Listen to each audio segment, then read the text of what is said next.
Stories of innovation and success from the vibrant communities of rural Nova Scotia. This is Ignited. Hey there, welcome to Ignited the podcast, where we celebrate innovation and rural success. I'm Wade Cleveland.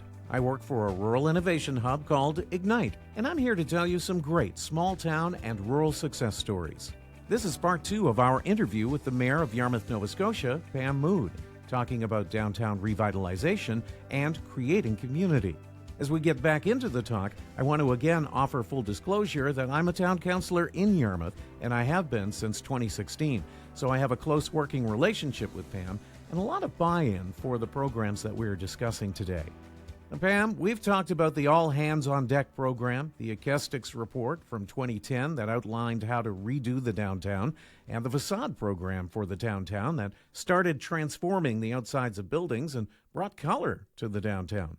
What happened next? Gosh, do you remember?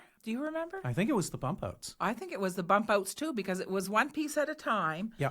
The color was up. We hadn't started talking about the murals yet, but in that next phase, we could see the photos of the bump outs. And again, it caused a lot of... There was some controversy there was some controversy Still there. is. Exactly. And I fully understand that. I respect, the different opinions. We did cut down some of the grass around the corners. But other than that, we didn't lose any parking spaces. We actually added to the parking spaces. But those bump outs were a game changer as well. And they simply, instead of those little white lines on the corners where you can't park, we just kind of turned it all into sidewalk and space that was usable. That's all we did. And a game changer, because I used to have, I remember folks coming to me from certain, businesses and saying, you need to get rid of the benches. There's people there. It's the same people every day. They're bringing their dogs and people are scared, that type of thing. And I get that. Anything different is scary for people. And I said, well, how about this? I kind of laughed, but I meant it. How about we add 20 more benches? Instead of take one away, let's add more. Because the downtown, if it's truly the heart, it needs to have space for everybody. Nobody should be marginalized. And I know, Wade, you know this story, but the seniors that called me after the bump outs wrote and more benches were up. One lady actually walked right into town hall and she said, Mayor, I used to get a taxi and go downtown. So did my friends. Get up my prescription, get a taxi and go back home. That's what my friends and I have always done. There was no where to stop. It was kind of scary to go downtown, those types of things. And she was in tears and she said, you added all those benches and the color. And now we drop off our prescriptions and we go for tea at one of your fancy tea shops. And I said, I remember saying to her, that's a council who understands that you have a right to be downtown too. And how much fun is that? Well, we play cards and everything. So she was really excited. And it wasn't just her. It was notes from others and texts and handwritten letters. So game changer. Now, not to be boring or anything, but part of the reason why the bump outs were done the way they were, of course, is because we were busy doing, there was traffic issues, so it created safety, much more safety when it comes to crossing the road, that kind of thing. Also, while it was being done, we were down there digging out the sewers and cleaning all that area up. So it was done in pieces, but there was the separation of wastewater. Doesn't sound sexy. No. But it's environmentally important. Yeah. And we were fixing up sewer areas where literally people were jumping in and taking pictures of it. Those sewers were 100 years old or more. Absolutely. They were older than 100 years old. And so while all of that was happening, we were also shutting down pieces of Main Street and getting all that done. That's important work. It's huge. And, there was a little bit of controversy there, too, because, some of the businesses said, we're losing business. And we were trying to say, but imagine the business you're going to get when this job is done. And I believe that has happened. It's a great point that you bring up, Wade. The town, we were born in 1761. That's 260, 70 years old, whatever. I'm not going to do my math very quickly, but that's old. That infrastructure underneath, we always get the suggestions that we pave Was that a good word? That's a good word. The suggestions that we pave. And, you have a vehicle, I have a vehicle. I want to pave too. I want to pave every street. But every time we go to pave, we have to dig up the infrastructure because there is no use in paving over old infrastructure because you drive over it and the pipes burst. And you're right, it's not sexy. But I'll tell you what, it's a whole heck of a lot sexier than my wastewater and my sewer coming out of one pipe. It's Yeah. It's work that has to be done. It's environmentally, as you said, but it's just everything is so old and we have to replace it. So a $100,000 paved job ends up costing the town $1 million. Yeah. And that's just that's a half a block. Yeah, exactly. Yeah. And still is being done now. Exactly. And then came the next phase, and it's a fairly recent phase. And again, a little bit controversial, especially at the time, but that was the next phase with the creation of those lobster carts or lobster house areas, which has become true meeting spaces within the downtown, and they have. As a guy who works in tourism as much as I do, and I mean, we just hosted TMAC, which is the group of travel media, the Media Association of Canada. All they wanted to do was take pictures of themselves sitting at kitchen chairs in the middle of a lobster cart. Yeah. It brings people into the area. It really does. When you're talking, I'm thinking about folks who go to Sydney and Cape Breton, and it's like, let's go get my picture in front of the fiddle, the giant fiddle. Let's go to the Halifax waterfront and get my photo by the big wave.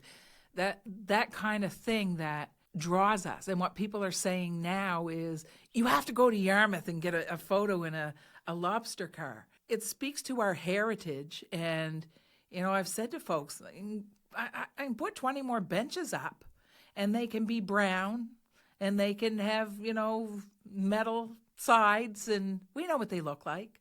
Or we can put up who we are, which is, the kitchen party people. Let's have some fun. And we put those colorful chairs and we back them up and we put, greenery. I mean, and anybody knows that if you add greenery to your house, it just feels better. Everything feels like I'm actually in a space. And it's so exciting. I get so many questions around that. I mean, I never in a million years would have said divide a lobster car up.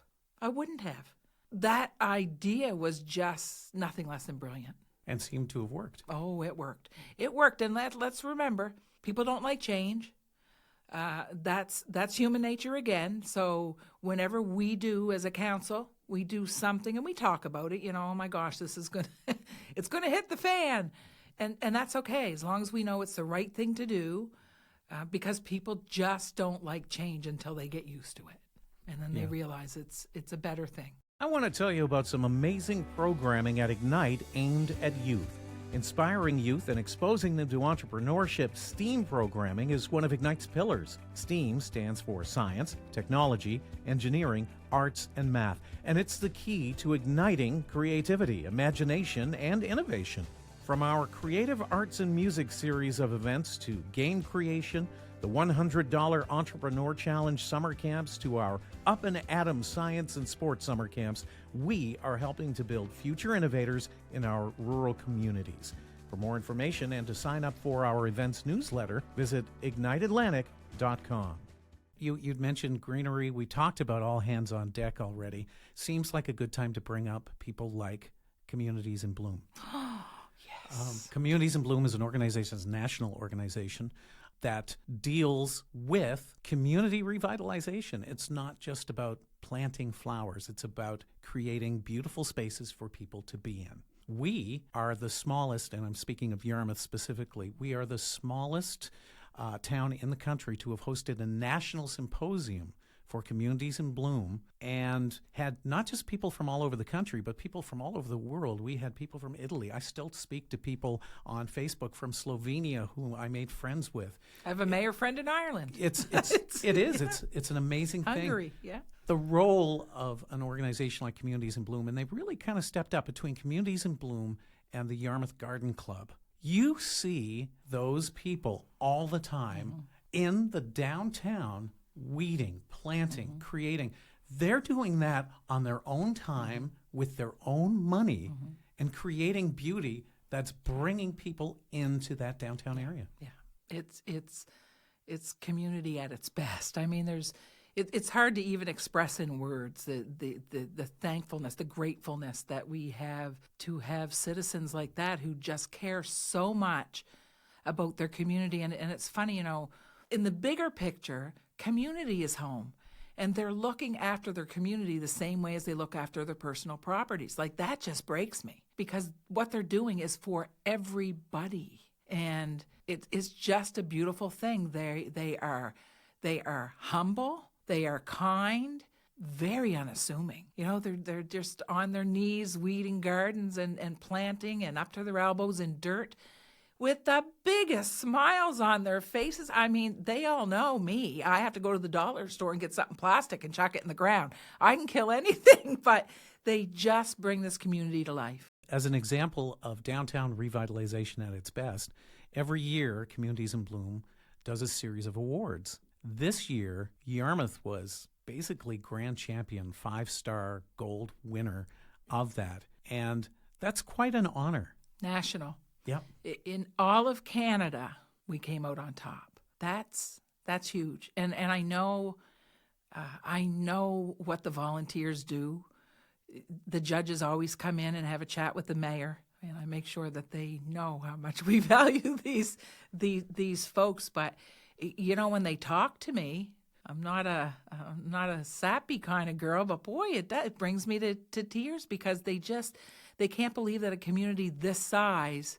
I think, Wade, I've always said, we're a small town, but we don't know it, right? We don't know it. We do everything on a bigger scale, and they're blown away. Our tree inventory, our parks department, oh my gosh, like all those pieces put together, it just makes for a beautiful community. So to win a national award, my heart just swelled.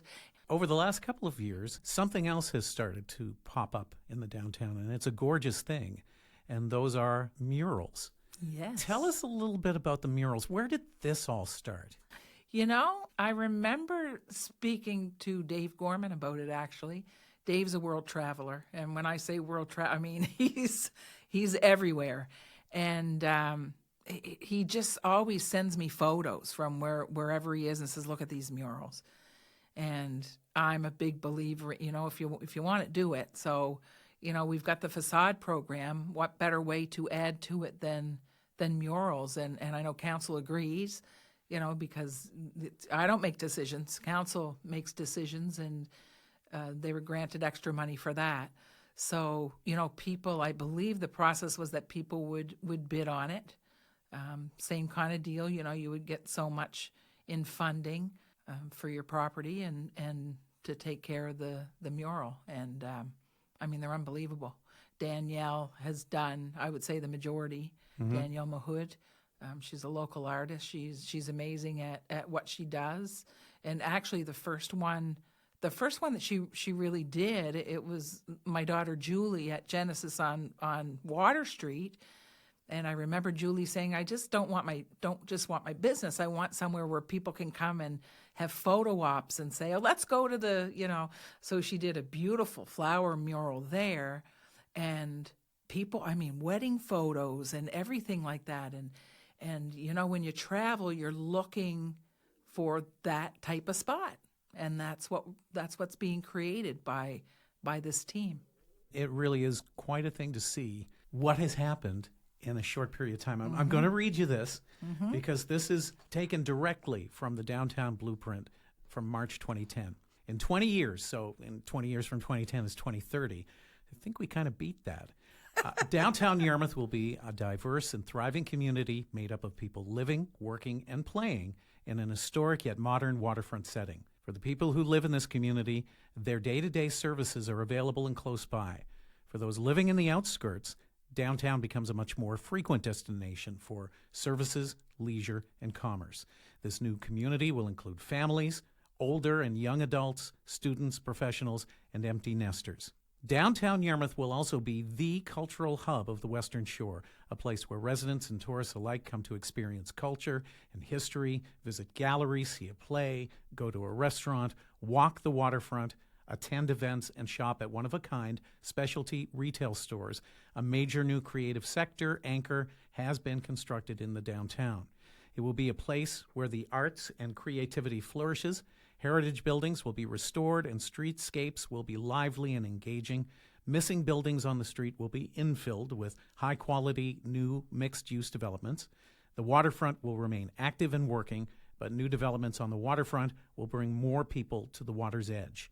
Main Street will have a stronger tie to the waterfront. Downtown will be a place of distinction and diversity. Woohoo! We're getting there. We really are. What's the next step? Where are we here? Where I think we are, because we really haven't discussed, as a council. And I mean, what I love about this council is we will throw everything on the table and come out with something different from what we each thought we were going in with. I would love to focus on the waterfront. That doesn't mean do everything. That means get a plan together. I remember I had said to Jim McLeod, who has left us now, but before he left, he said, "Will you take over the waterfront?" And I said, "I would love to chair that. I would love to do that piece because there's so much potential there." The first thing is that it's a working waterfront, and we would never. There's nobody that would ever think about touching that. But there's so many spots that we can fill in. The other piece to the waterfront is what you just mentioned there, and that whole arts and culture district. We tried for the arts center, which was, bluntly put, I can only put it in my words. Sometimes we forget as a community. We say we're a hockey community. Less than half the people play sports. The other people are involved in the arts. And that's not just about drawing and painting. It's about, plays and musicians and all those other pieces that bring so much richness to a community. We're missing it because I know we all see it clearly, how much richness it adds, the depth that it gives to a community. Let's talk about one more thing before I let you go. Sure. And that is when you started, way back when, 2012, you were an anomaly in that you were a woman mayor. A lot. That couldn't have been easy at the time, for one thing. But the other thing is that in really 11 short years, that's changed quite a bit. Absolutely. Absolutely. I remember getting elected and let's just say a big media name called and said, "We'd like to interview you as one of 3 women mayors." And I said, "Why don't you call when you just want to interview a good mayor?" And I hung up. Well, I didn't know how you're supposed to handle media, but don't call me and tell me, Well, I get it now because I don't do anything because I'm a woman. I don't think I got elected because I'm a woman. I think they could see my vision and my passion and how much I care about the community. But boy, it was an eye-opener. It really, really was. And, from the big things where some people didn't think a woman belonged at the table. And I was like, what? Like, that's not how I grew up. That's not how I, and that's okay because culturally that's how, that's where they were. So I have to accept that. That didn't affect how I did the job. Not once did I go home and say, well, I'm a woman and I just don't think I can do this. I was like, what the heck? And, all those little things, the things that I laugh at now is that I've never heard anybody on social media say, that guy's got the same suit on. But if I wore the same dress twice or I cut my hair or I remember being over in Boston on a tour with the Nova Star and one of my heels broke. And the closest place I could find was a store that had flip-flops, but they were high flip-flops. They had gems on them. They were beautiful. And I put them on. And then instead of saying, oh, the mayor is over there and she's celebrating Yarmouth and getting people to come over, it was, I can't believe the mayor's over there in flip-flops. They'd have hated my Converse sneakers. Focus, people. It's like, focus, people, focus. Yeah. So I've learned to laugh about it. At the same time, I can remember specifically two women came to me right away and said, I'd love to be a mayor. And I said, this is how you do it. And they are now my mayoral colleagues. So we're growing, we're growing in number. We're over half the population. We should at least be half at the table. In Yarmouth, we are. We are. There is that at least, which is pretty exciting. That's right. And remember, you can, if you're a woman or a guy or whomever, you can be mayor. That's You right. Just do it with integrity. That's right. Exactly. Mayor Pam Mood, thank you so much for this. It's been great. It has. Thanks so much, Wade. Find out more about the town of Yarmouth, their programs, activities, and more by visiting their website, townofyarmouth.ca. And on Facebook, you can follow Pam's Mayor Pam Mood page. The town's YouTube channel has some great videos on the transformation, too. Go to Town of Yarmouth, Nova Scotia on YouTube, and under Playlists, click on Edge of Everywhere. It's all there for you. If you want to find out more about rural innovation and what Ignite does, check out IgniteAtlantic.com. If you enjoyed this episode, we'd love it if you subscribed to Ignited, shared us with your friends, and gave us a good review. And we'd love to hear from you. Any comments or suggestions about the podcast or who you'd like to hear on it are most welcome. Our website is IgniteAtlantic.com, and my email is Wade, W-A-D-E, @IgniteAtlantic.com. I'm Wade Cleveland. Thanks for listening. Talk soon.